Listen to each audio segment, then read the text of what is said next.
Yay, perfect. We're live. Hello, everyone. Welcome to another workshop. Today, we're going to do something a little bit different because I'm not only going to talk to only a person, I'm going to talk with a lot of amazing people, a lot of smart and witty people. So, first of all, I would like these amazing people to introduce themselves.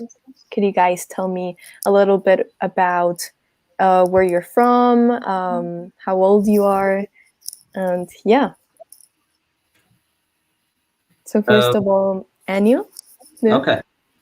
Okay. So, well, I'm in Spain, just like Lea, and I was born in Belgium, but then I lived 11 years in London. And yeah, we were all here in Y21 because we think that there's a need for a change in education. So, yeah, that's a little bit about me and why I'm here. Great.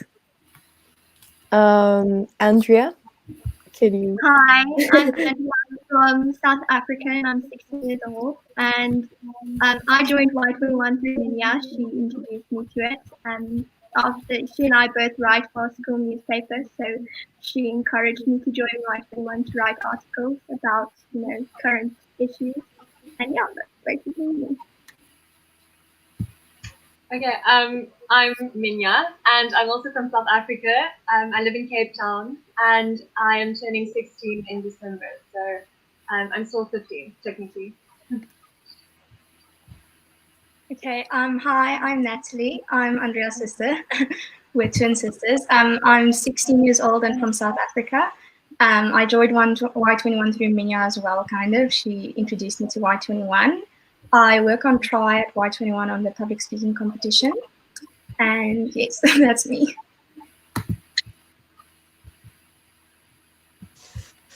Hi, I'm Lea. I'm from Spain and I am 17 years old.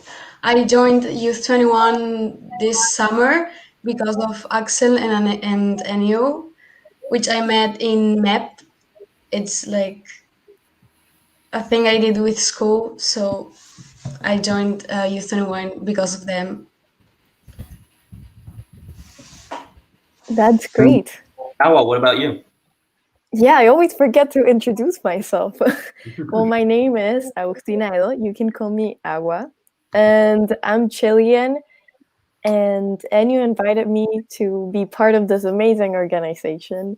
And I met him in a public speaking competition. So that's really great. And I love working in Y21 because it gives young people an amazing space to talk about different things, and also it's making great things and great changes towards having a better education, and I really like that. So I'm very glad that you're all here, and even though we're very far away from each other, I can still feel the amazing energy, the positive energy, and yeah, thank you for being here. First of all, I would like to know, what do you think that it's the importance of youth in society? I would like to say, I think that there are a lot of different problems today than there was, let's say, 20, 50 years ago.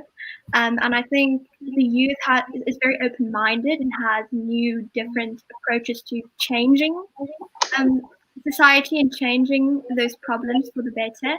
So I think that it's really important that the youth step up, because you cannot solve new problems with old solutions. So I think that that's why the youth is so important.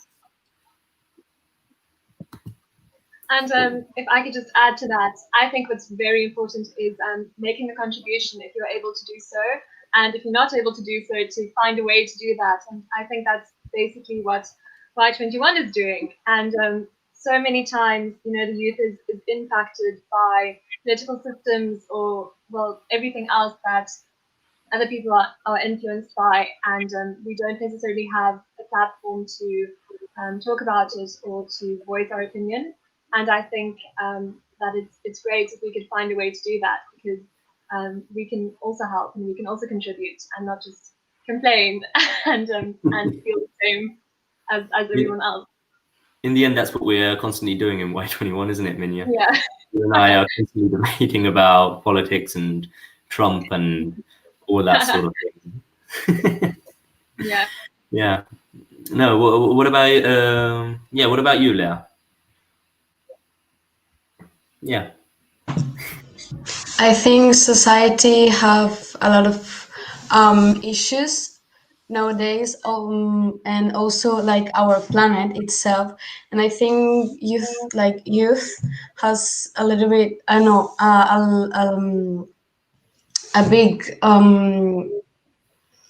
how to say it, a big importance there to try to fix the problems that the past generations had caused in our society and our planet. What do you guys think are like some of the problems that we have? Oh, well, I Well, think that. Oh, no, you go first. Okay. I think some of the biggest issues are climate change, politics, and the system that wrongs people. And that I think the big issue for me is people aren't thinking of the future. They're thinking of making money right now, and no one is looking after the earth. And we as the youth need to realize that we are the future. And if there's a problem, we need to raise the issue and we need to be the solution, because adults aren't always going to do that. So I think different countries have different problems. Like in South Africa, gender-based violence is a really big problem against women. In other countries, there are other issues like political injustice, but I think one of the biggest issues we need to start addressing right now is global warming, since the clock is literally ticking. And that's one of the biggest issues I think the youth should focus on, because it's our planet. We are going to live on it one day. We are living on it, but it's our future.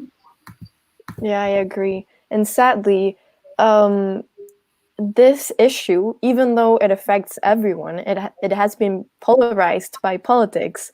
So conservative politicians, they say that they don't believe in it, and then it's all fake. And then more liberal people are fighting towards like improving our conditions, and it's so heartbreaking.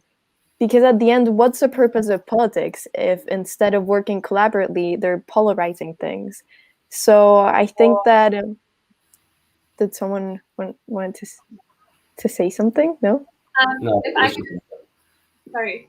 If I could add to that, so many times we see like the media as well, and plays a very important role in basically everything. And given the political scene in the world at the moment, there are very few things that politicians either aren't involved in or don't. And I think we definitely see that with climate change as well. And the way the media is constantly, they are constantly focusing on the polarizing race between the debating narrative of the left and the right. So we see that as well, definitely.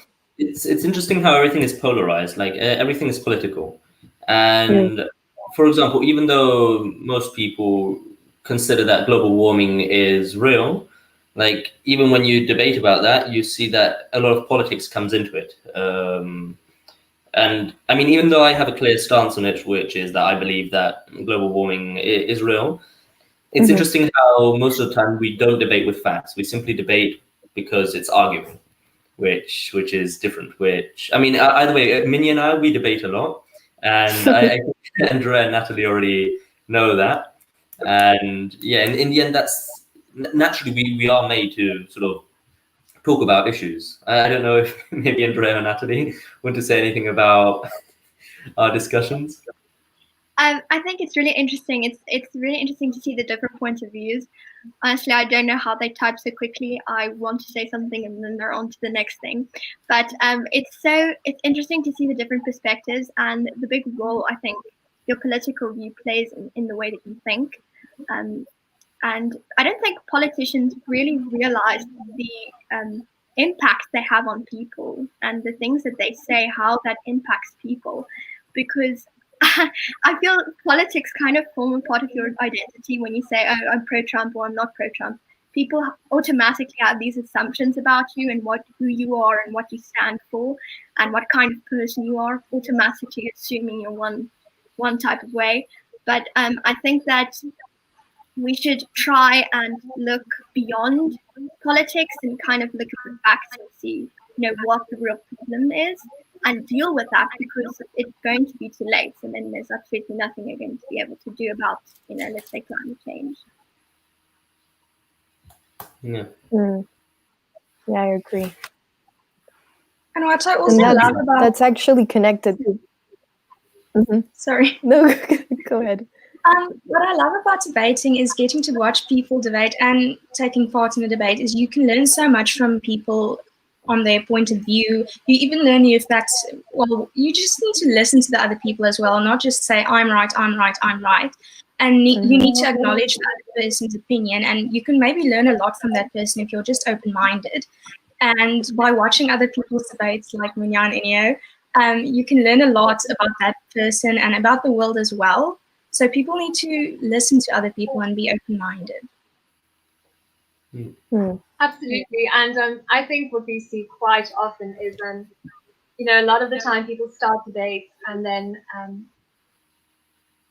it becomes personal, and then the arguments aren't necessarily always accurate. And sometimes people tend to counter it with saying things like hate speech or freedom of speech, or dismissing it as being hate speech. And I think that is something we should be very wary about, because at the end of the day, it's important to hear everyone's opinion.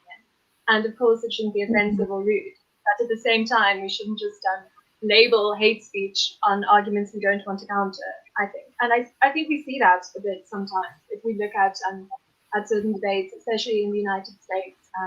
Yeah, I think so. I think that something that's really interesting, especially in today's society, is we have these youth platforms where people voice their opinions, and often people's opinions get discouraged and say, yeah, it's hate speech. You don't agree with what I'm saying, so it's automatically hate speech. And that makes it so difficult, I think, for individuals to voice what they want to believe in, because they are scared people are going to hate on them and say that they are doing the wrong thing. And that, keeps people from speaking up. And I think that it shouldn't be like that. I think that's something that Y21 is really amazing, is you can write about what you want as long as you're politically correct and diplomatic about it. You can say what you want and be heard, which is great. Leah, what do you think? Because in the end, everything is just a debate and arguments and whatnot. What do you think about everyone just arguing all the time? Because in Spain, on the news, it seems like arguments are just people shouting over each other. Yeah.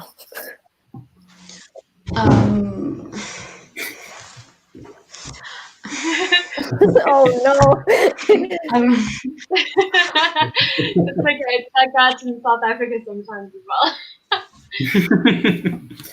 The situation in Spain, it's complicated, I think, because there are two totally different ways of thinking. Between I think I'm not I don't know a lot of this, but what I know is that there's two completely different ways of thinking between Spanish, super Spanish people, and Catalans, but not all Catalans, only the ones who wants to separate or being independent from Spain. And it's something it's something kind of hard to see how people that it's the same age as you thinks no no I don't know how to explain it. It's okay, don't worry. But at least, I mean, I understand what you want to say, which is that there's some people that are in favor of the independence and some people that are against, and that it can be really hard because it's very polarized and there's a lot of hate. Yes.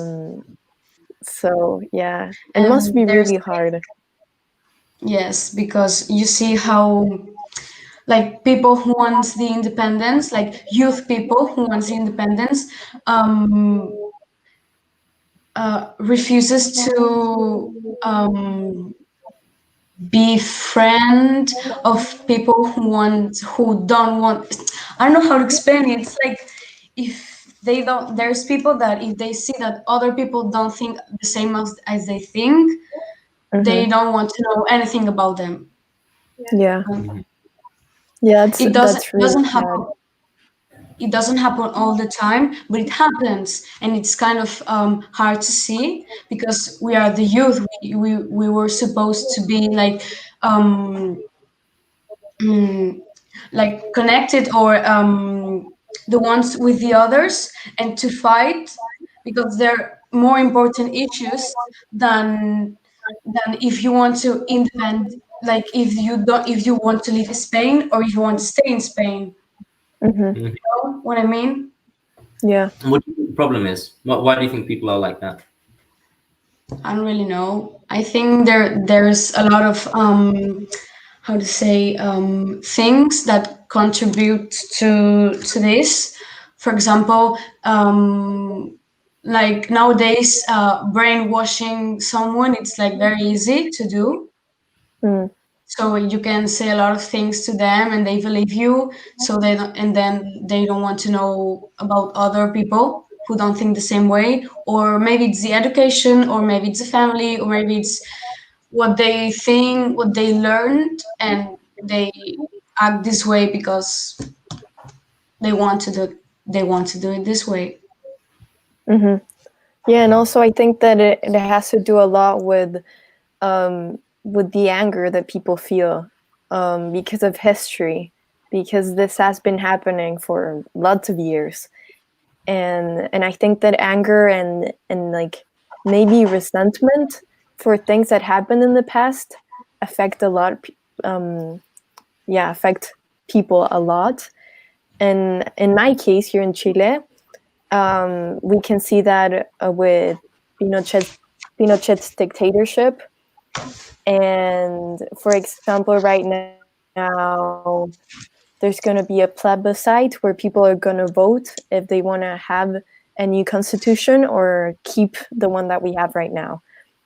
And it can be really, really hard. And because there's a lot of anger and sadness and terrible things happened because human rights were completely like violated. But also it polarizes people. So in the end, instead of working collaboratively, yes? What happened, more or less? In the dictatorship? Yeah, like for people who might not know. Okay, so in the 11th of September of 1973, the military, well, the Air Force, they bombed our national house government, and the president was there, and they gave him a chance to leave before they bombed. But afterwards, it was known that they were going to kill him either way. So it's not like they were giving him another chance to escape, But he killed himself because he didn't quit. He kept fighting for the people because he had been elected, and then a dictatorship started. And it was full of human rights violations, a lot of rape, a lot of violence. They would kill people that would think differently in the slightest way, and even sometimes it would just kill people to create terror. So, and this lasted for lots of years. And in 1980, the Pinochet, who was the dictator, he decided to have a plebiscite where people could vote if they wanted a new constitution or not. And the thing is that there was no like they didn't have like a register of people who actually voted, so they absolutely faked all of the data. So obviously the new constitution won, and they wrote another one that permitted the government to do whatever they wanted. And the thing is that afterwards, when the whole dictatorship ended, another president approved the constitution, but he modified some things to make it like democratic, we could say. But the thing is that there are some like main points in the constitution that are still the same.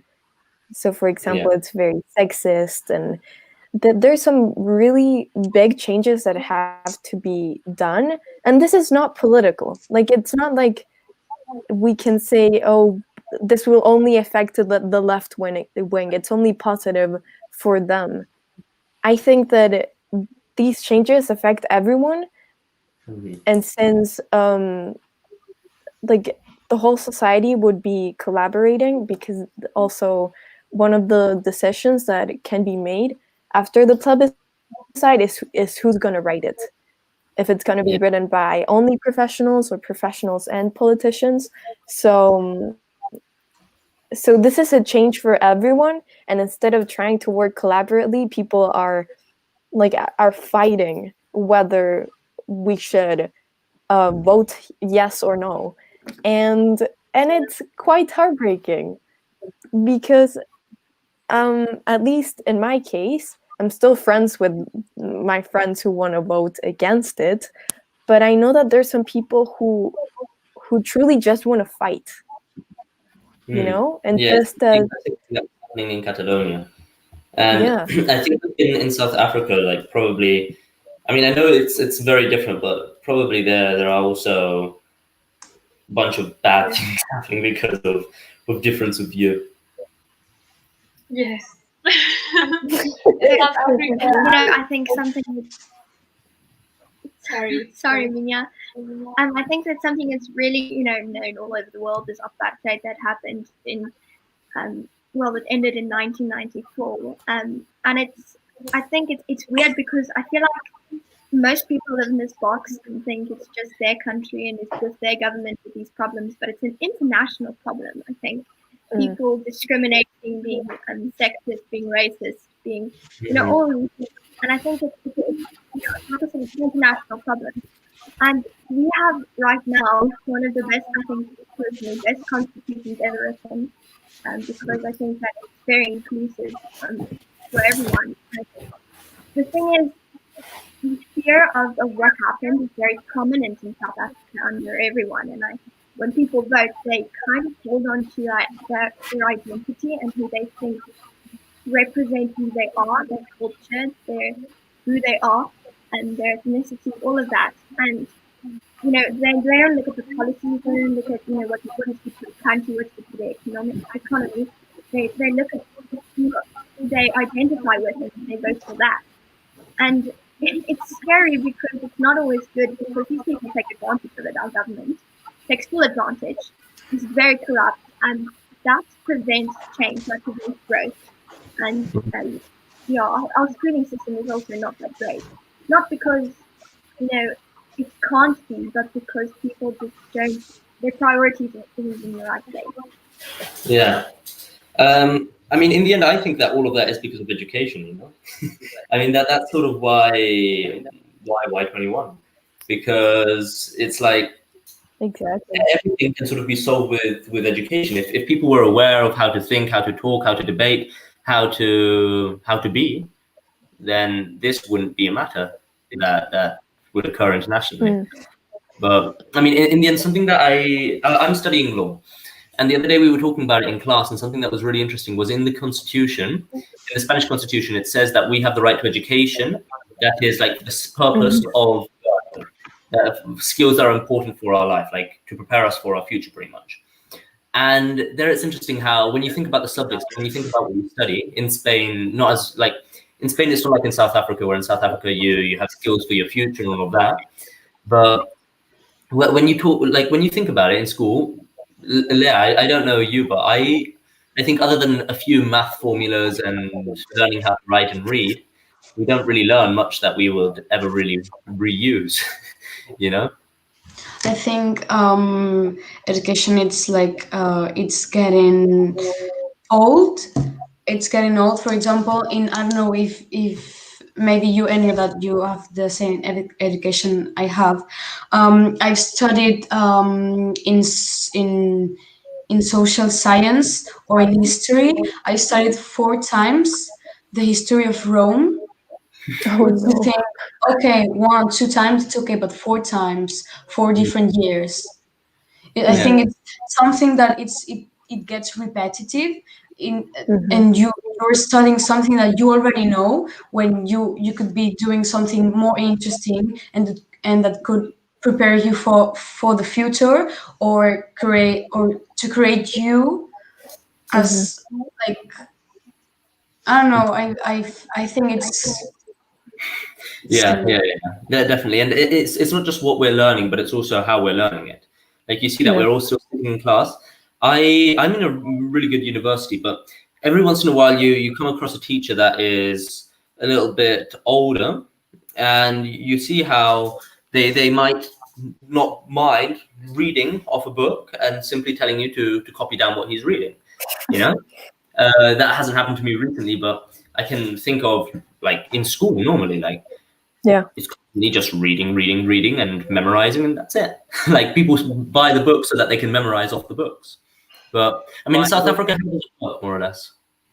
Well, in South Africa, I don't know if Andrea and Natalie would agree with me, but I don't find it that way. I think we're extremely privileged with our school. It's a great school, and the way they really try, and the classes are interactive. I think it may be partially due to the subject choices I take as well. I don't take like biology or science. I take things like economics and history and language. And I really do find that they genuinely make classes interactive, and it's constantly evolving, and the method of education is evolving. So, for example, we don't just take a textbook, we will analyze literature in French as well, and then just have class discussions about it.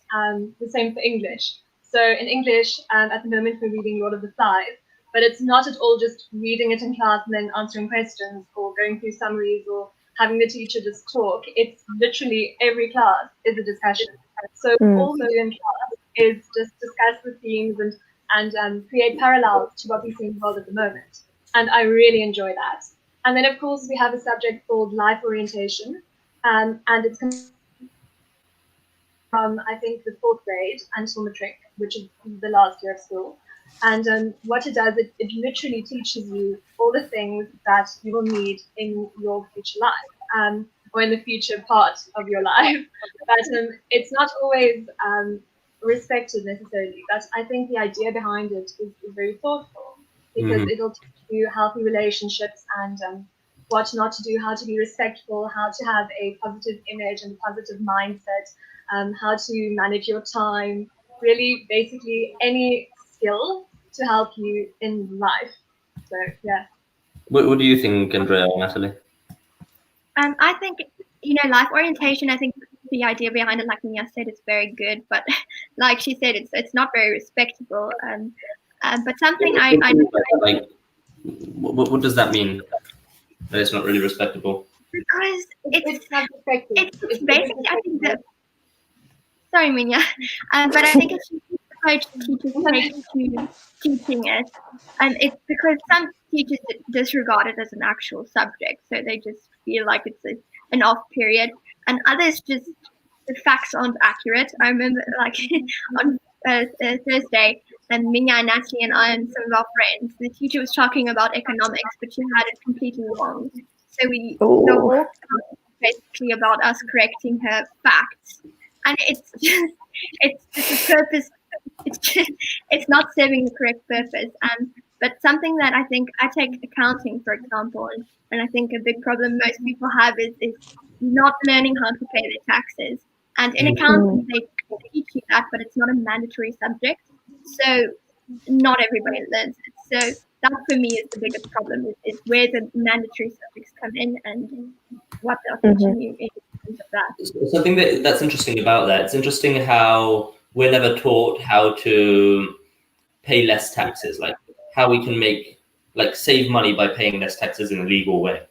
And that just shows you that, if someone who really cared about us being able to achieve stuff in our life and, well, do things legally, but still take care of ourselves, we would be taught how to pay less taxes. But no, of course, politics is involved, and that's like the most basic example of all. In Argentina, how's education more or less? Like, what do you think about it? Chile. In Chile. Oh, Chile, yeah, sorry. Yeah. No, it's okay. We're very close from each other. Oh well, it's very complicated because education is not great, and it's only great for privileged people who have the money to pay for a good education. And I think that there's some people who even pay a lot of money and it's still not enough. And it's truly heartbreaking because the whole educational system it's terrible. You like something about it? Yes, I mean, there are something that I like about it, but I think that I can only talk about my own personal experience because I know that, I mean, in my case, I really like my school and I like my teachers and I appreciate a lot my education. But I know that I think that I can only say this because I'm privileged. Yeah. And it's really sad, but it's also something that we have to be conscious about. We have to be conscious that I will probably go to university and it's going to be easier for me. Mm-hmm. And it shouldn't be this way. But there's some people who just don't question it. Yeah. They think that it's already like this, so what else can we do about it? And I think that it's getting worse because of coronavirus. A lot of students have to be at home, and a lot of people right now are unemployed. So it's really it's not so good. And it's sad because some people say that, oh, we're one of the best countries in Latin America. Yes, maybe economically we were, because right now we're not so good, but we were pretty great economically. But I don't think that that's important if kids are not having a good education and there's not a good health system. Yeah, it doesn't matter if people are rich and if our sales are great, like if our copper exportations are great. Yeah. In the end, it's just politics, education nowadays. But for example, talking more about what would be the best solution to education, what would be the best education system. Natalie, what do you think about that? I think education can't be a one-size-fits-all. But the main issue is, especially in South Africa, is there isn't enough money for a quality education system. Like, we are very privileged to have a good education, me, Minya, and Andrea. But in South Africa, that is not the case for most of the people. And they spend most of the budget money on education, but still it's not improving because we don't have the money for a good education system. I also think that class shouldn't be that big. You can't have too many children in one class because then people aren't getting the thing that they need. Education needs to be more, not one size fits all, like I said. It needs to accommodate more people.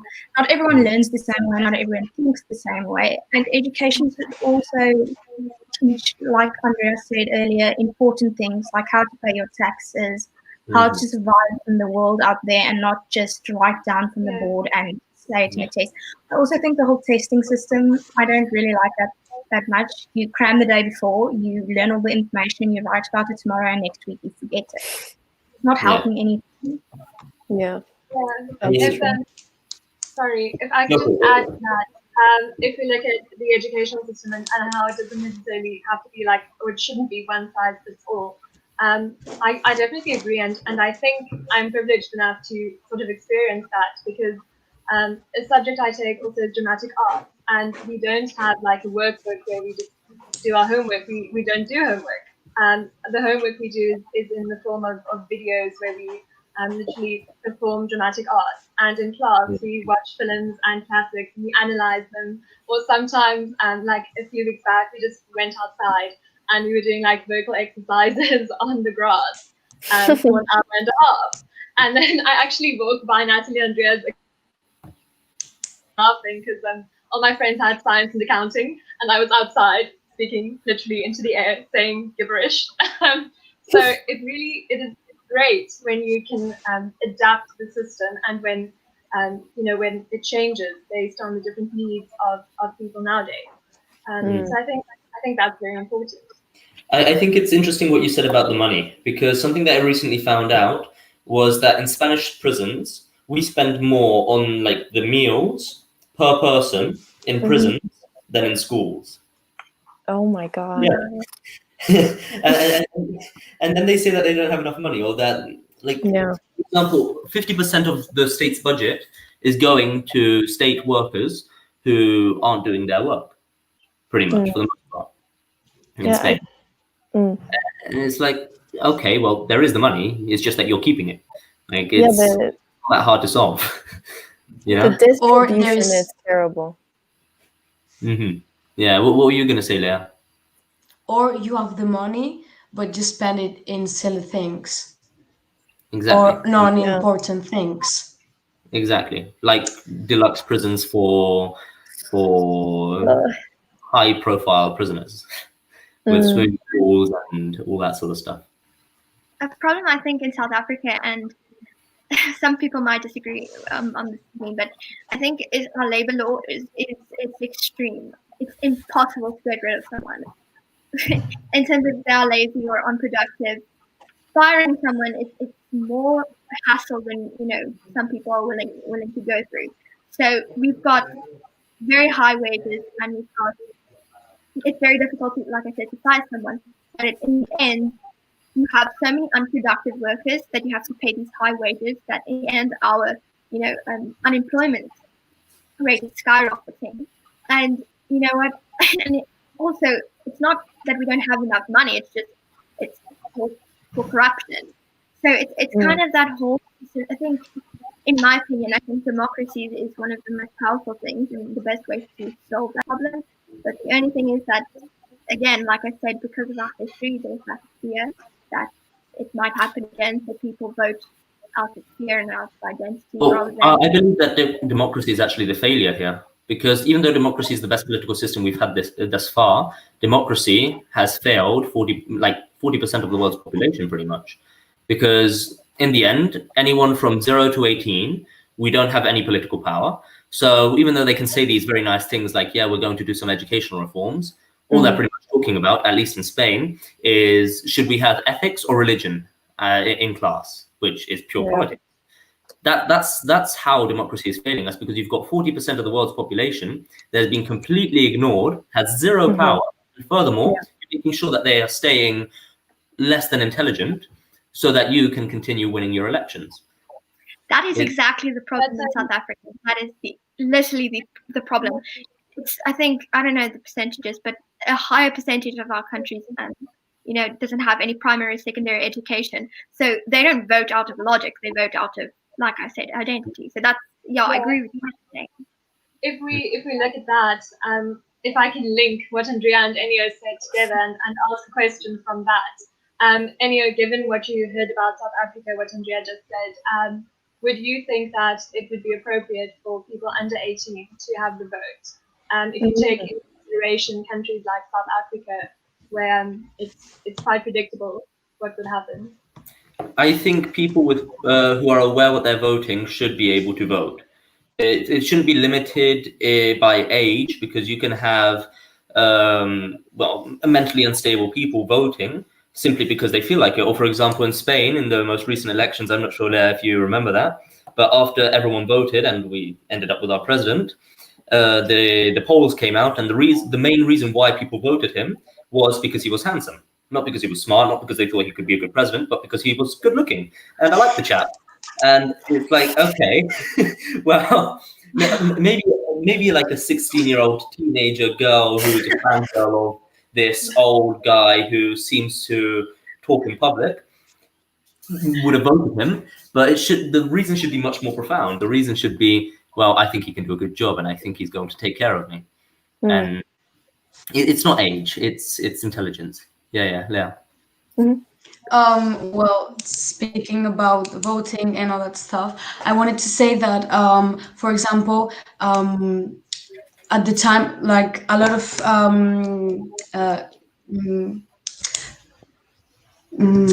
I would say jóvenes, Young people. yeah, a lot of young people at the time that they can vote here in Spain, it's when they have like 18 years old. They don't know who to vote because they don't know anything about. They know anything, and this is something that no one like teaches us in school, and it could create a little bit of how to say it, polemica, Polemic. Like chaos, polemic. Yeah, because it could be like I don't know how to say it. Well, it's something that no one teaches us, and we don't know. When we have 18 years old, we go to vote, and we don't know who to vote, which I think it's important. Officially, what they say is that, of course, we should know who we vote because we've studied history.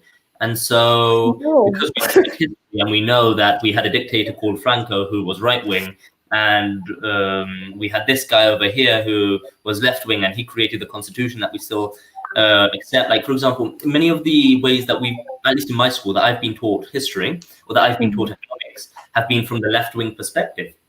And so obviously when we leave the schooling system, everyone's like, okay, I'm left-wing, and they all vote left-wing. All of that is done on the pretext that, we need to give them proper education, which is utterly false, because you can just open a book and, for example, we study Catalan. And as Leah said earlier, that like there's this big issue in Spain where the Catalans want to become independent. They want to become their own country. And so in our Catalan book, we open that, and you see that everything that they're talking about is, Catalan, the independent country of Catalonia, and all of that. And you're like, okay, wait a second. This is more politics than history, you know? I don't have a stance on it, but you realize that things aren't just there to be taught. Things are there to tell us what to think. It's what Leah was sort of hinting at. It's very complex.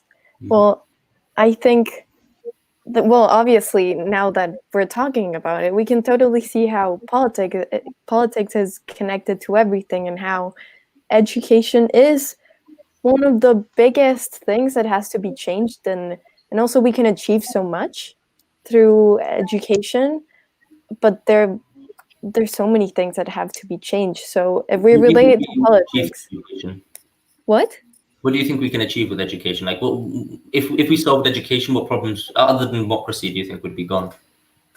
Well, I think that, for example, in my case here in Chile, like civic education only started last year, I think, after lots and lots of years of not having it, because I know that my parents, they learned civic. Is it civic or civical? Civic, right? Yeah, I think you can say civic. Education at school, so they know how to. They've known for a very long time how to pay taxes and how to save and everything. But in my case, honestly, I have no idea.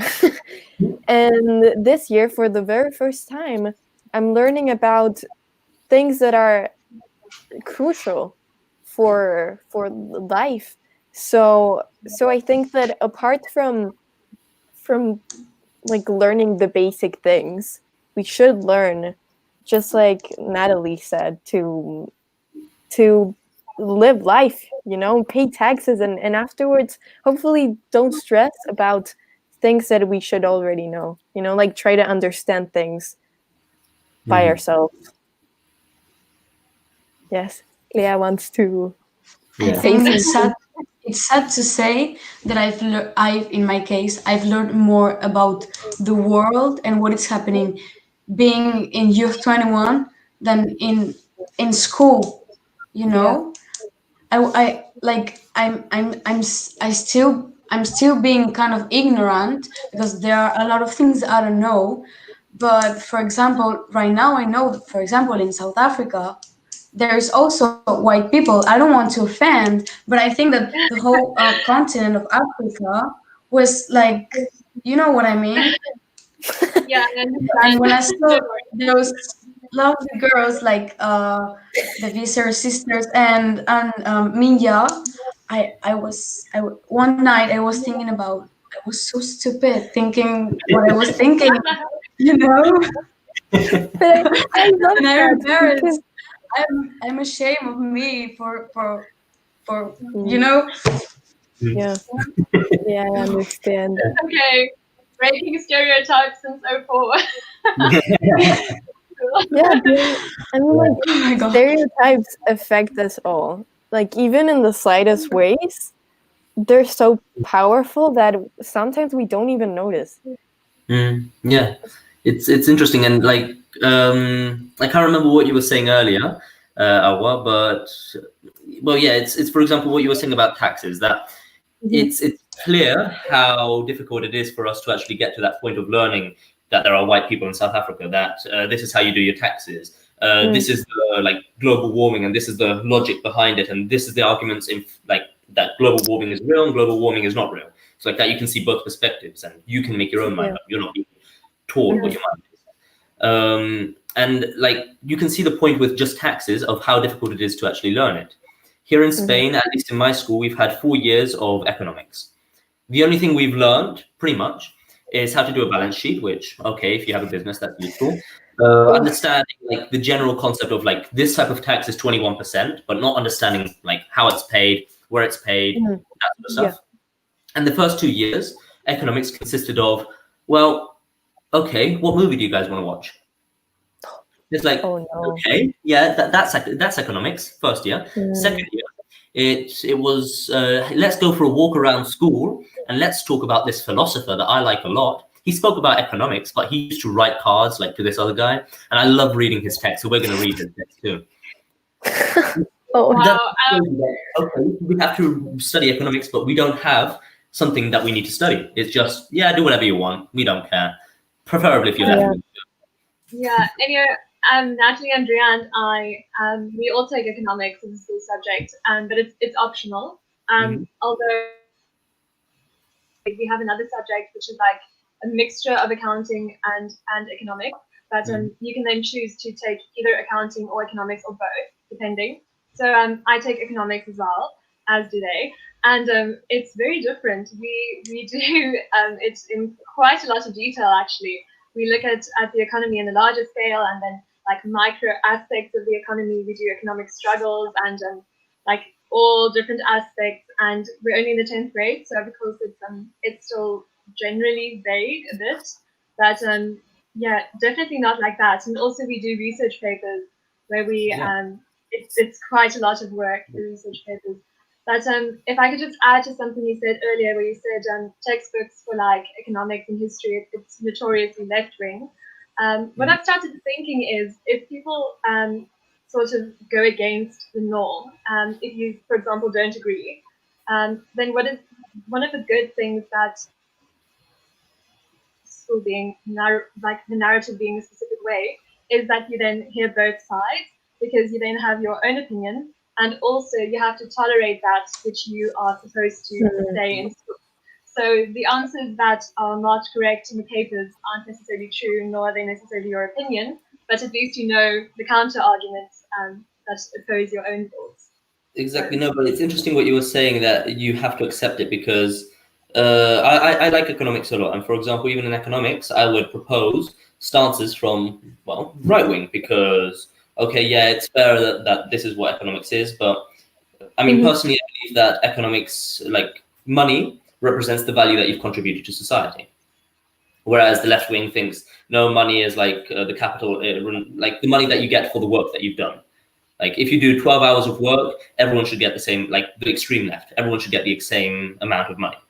So it's for the same amount of work, the same amount of money, not the same amount of value, the same amount of money. Anyway, I proposed that concept in class, that no, in reality, it's like capitalism is based off of this concept.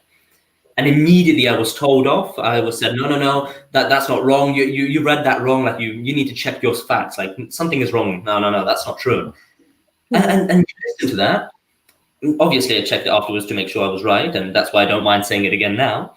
But you can see that, hey, something is wrong. Like if immediately when you propose a counter view to what the teacher thinks, to what the textbook says, because the teacher has just studied the textbook and is just repeating the same thing over the past 15 years, you're immediately bashed down, then how are we supposed to think? It's Yes, the one thing I love about economics, our subject, is we have a lot of class discussions.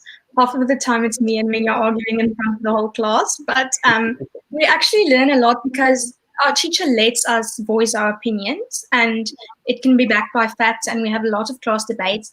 And we actually, this week, we wrote a test where we had an essay question about socialism and capitalism and that types of systems. So we do look at both sides in that subject, and but it depends on the teacher. If your teacher isn't open to discussing it in class, then you don't. But if she is, or he, and then you get to discuss it. And it's also interesting in English, we actually talk a lot about economy and what's going on in the world. And that's what Minya said earlier. We don't just read a book and say, okay, that's the book. We actually apply it to the world. So but we are very privileged with our education system. And I think we need to have the narrative going where people can voice their opinions without getting shut down, and where you can argue with each other in a civilized manner. About the teachers, what do you guys think? Because either way, we undervalue teachers, so teachers undervalue themselves, and then you have the teachers that come in who are just there as a plan B option, like some teachers that I've had, because they think, oh, I can't do my other work, there was a crisis, and now I'm just going to stay here because this is safe. How should teachers be? How should we have teachers in like the educational system? I think teachers play a very important role. I think we sometimes dismiss it because I think because without education, where are we? We are in a world of people that don't know right from wrong, and teachers, I think that they are personally underpaid in some countries, and also for instance, in South Africa, we are very privileged. It is not like that across South Africa. There are lots of schools that the kids are just basically put through grades and they get a certificate at the end of grade 12, but they didn't actually achieve anything. So we are very privileged, and I think the teachers should be respected and that they should be given good education as well, so that they can educate the youth and the people of the future, basically. So, yeah. At our school, we don't have school rules. We have 5 values. Yeah, that's what I'm talking about.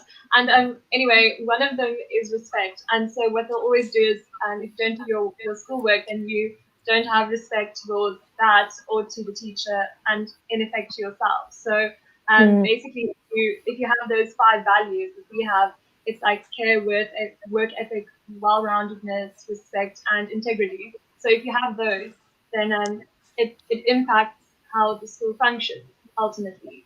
And so I think that is something to consider a lot, definitely. That's amazing.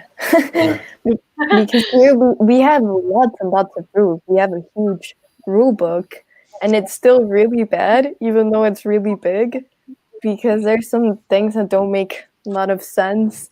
But also regarding teachers, I think that in Chile, I think that the job of being a teacher should be chosen because you really want that job, not because you wanted to do something else and you didn't get the score that you wanted at the university admissions test. So you chose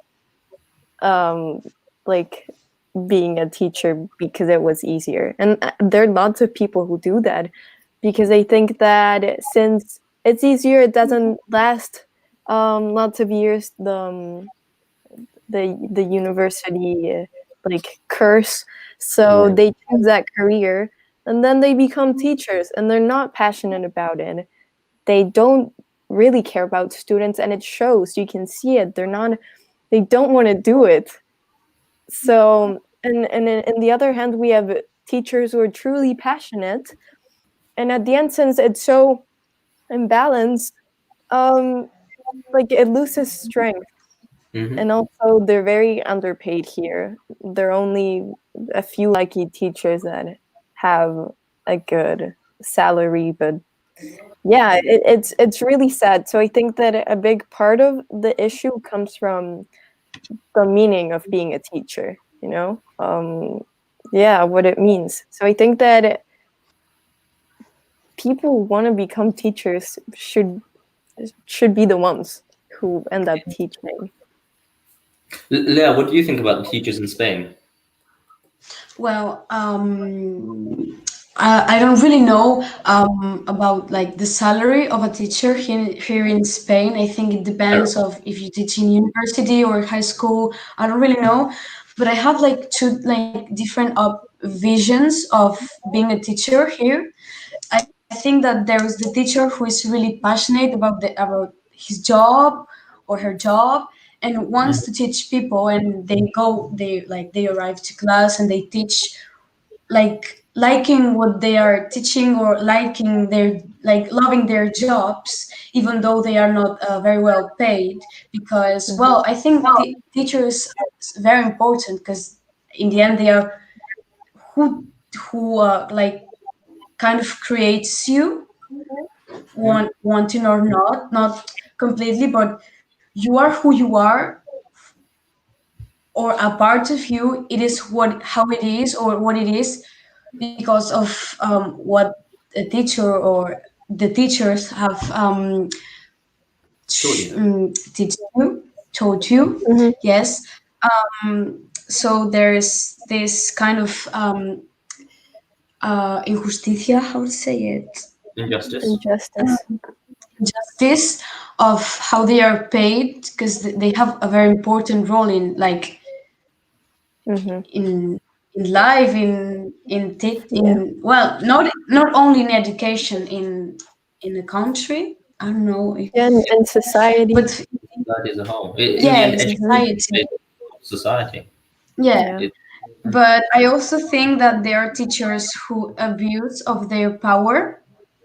Like they don't like because they don't like what they are doing, they don't like their job, they still think they have power, and they want like they some students are afraid or feel oppressed from their teachers. But it's something I was talking about with a friend of mine the other day, and he told me that once the student realizes that the teacher has really any power for you, it's there when they lose all the respect for the teacher and all the fear they have for the teacher. So I think it's yeah. Yeah, in the system is just scaremongering. It's just saying, hey, no, like I'm superior. And what's most amusing, it's earlier, I think, Minya, you spoke about the rules and everything. Here in Spain, the teachers don't even know the rules. They break them every 2 by 3. And I actually had like the rule book of the school. I went to a private school, which also that's interesting for a different reason. But I had the rule book open, and each time the teacher, they would make, this past year, they've done everything from make threats of kicking us out of the school for absolutely no reason. They've threatened to take some students to court for their own mistakes. It's incredible. Like they steal property, because technically that is stealing, because they take it away for a week or 2 weeks against school policy. And it's like, okay, well, how about before breaking the rules you make up, you actually read the rules you have to keep up. And what I was going to say about the private school system, I don't know how it works in Barcelona, for example, or other parts of the world, but at least what I've experienced is the public school teachers, because they have to do a bunch of tests and exams and work hard for it, they tend to be better. So, for example, the best teachers in my private school, they went off and they've gone into the public school system because they make more money and they're treated better. In the private school, however, where people are paying a lot of money so that their child can go to a private school, it's all marketing. It's all a show.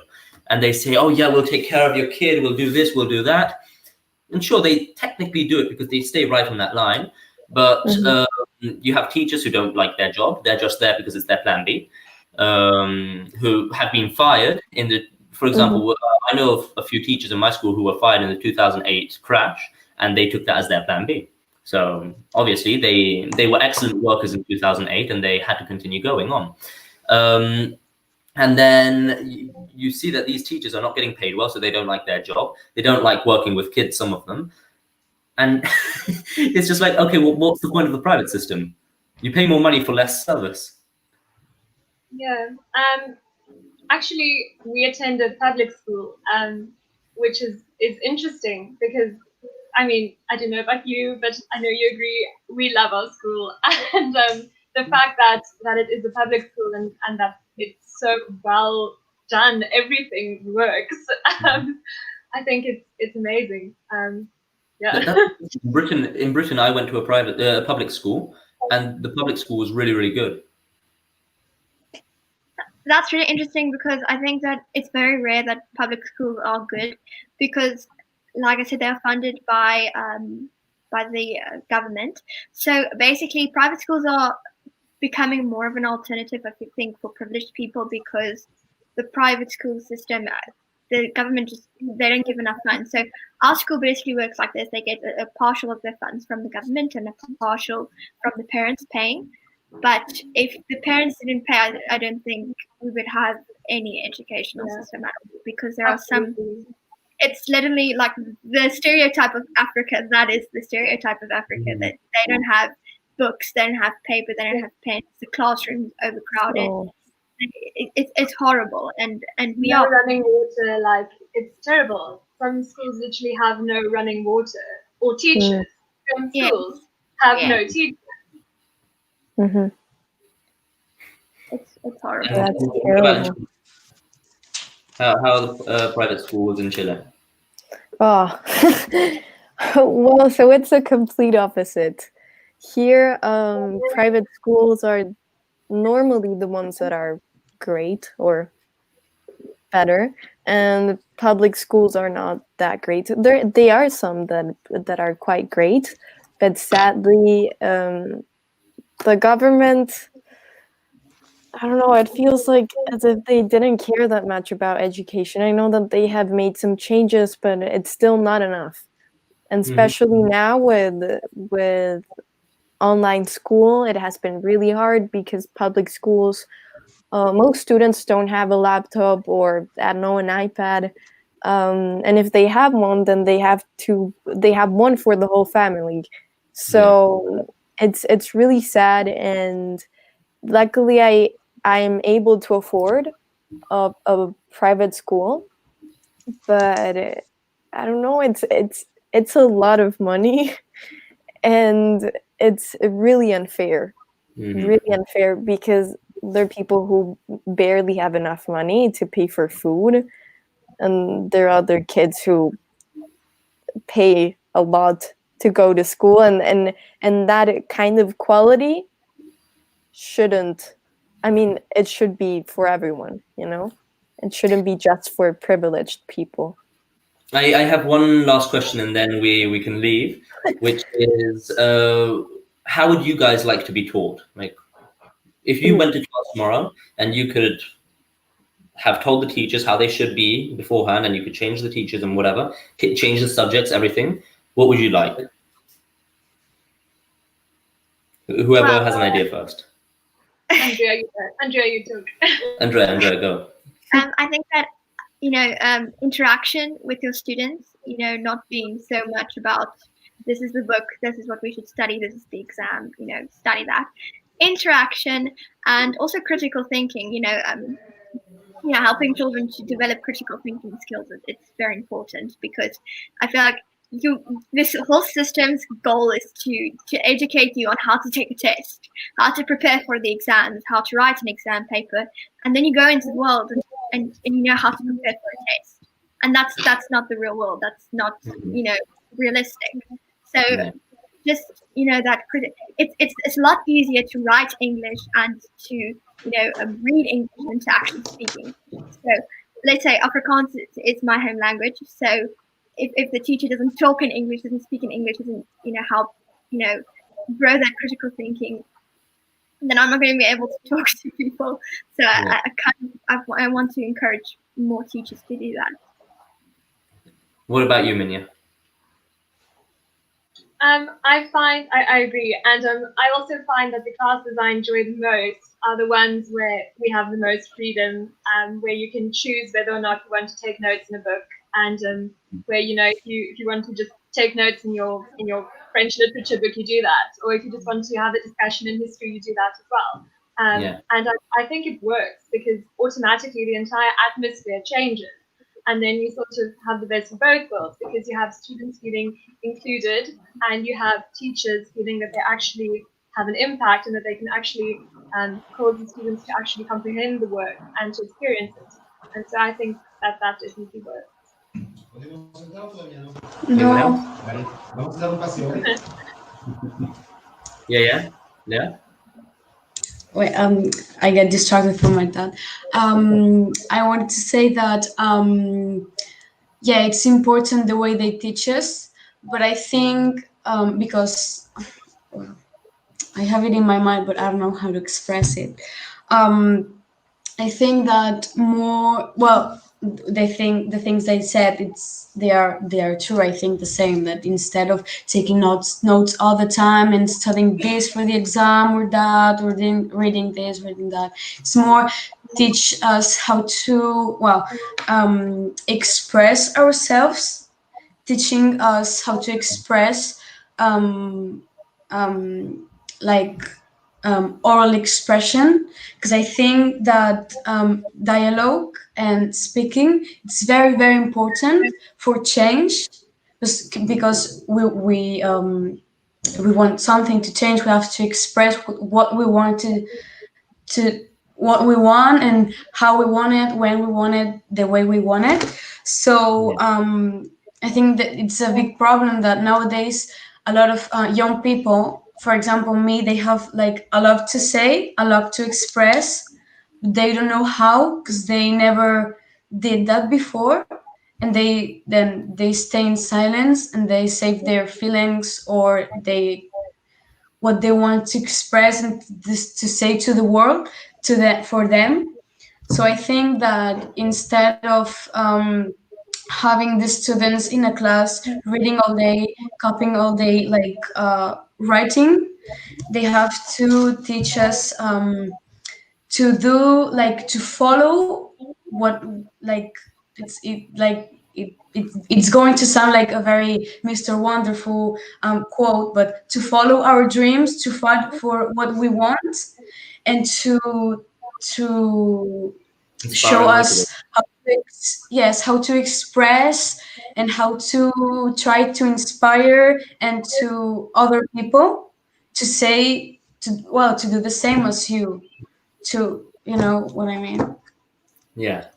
That they have to teach us how to love ourselves and know who we are, which is something that everyone Yeah. in the psychological world is talking about right now, that in the educational system we leave without knowing who we are, what we want, or what we even like.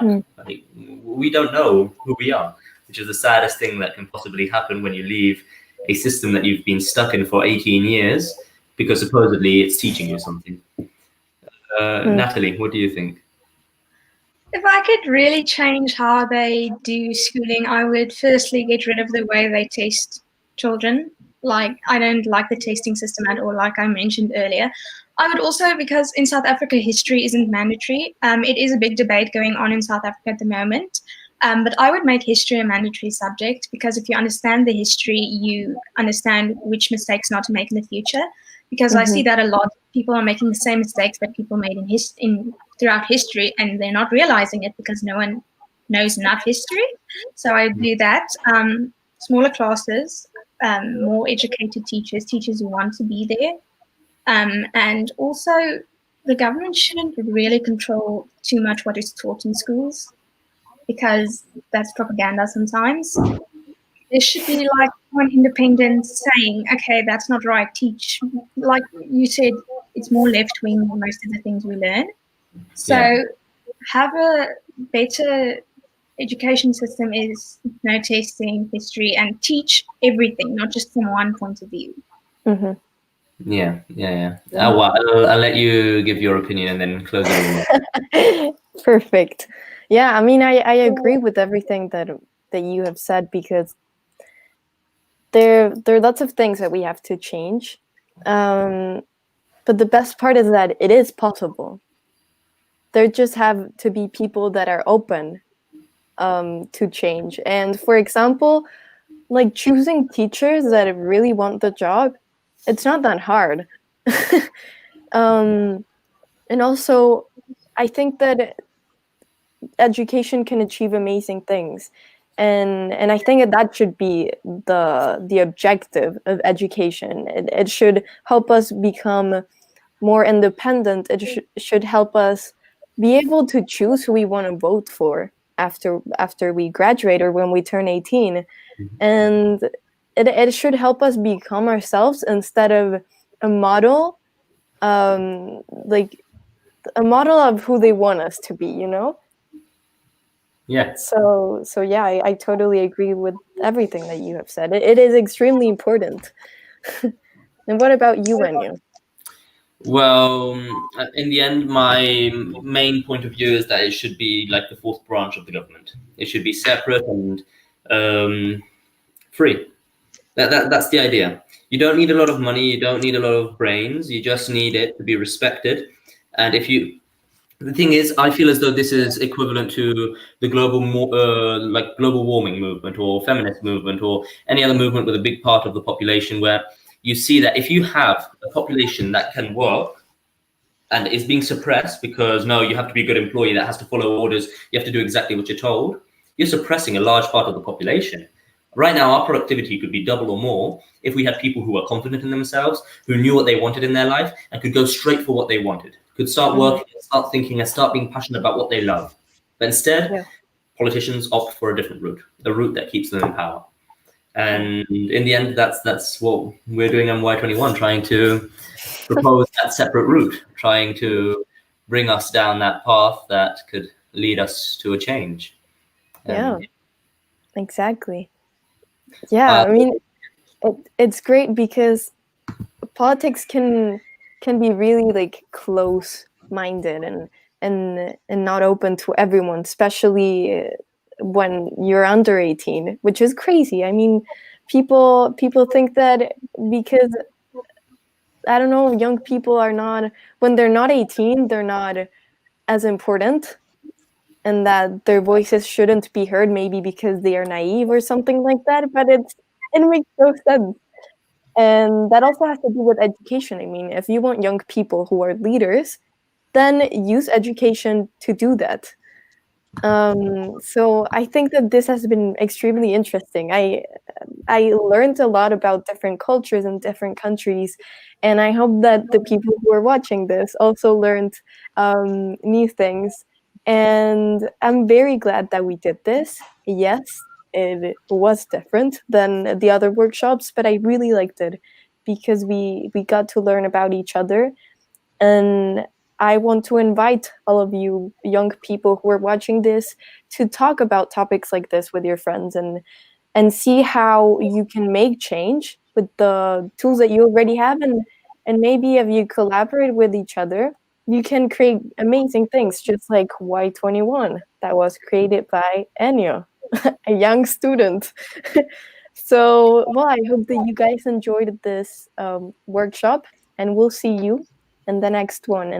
And if you want to know more about Y21, make sure to check our website, our Instagram page, and our Facebook page. So, oh, and our YouTube, because right now you're watching this on our YouTube channel. So make sure to subscribe. Well, I hope that you have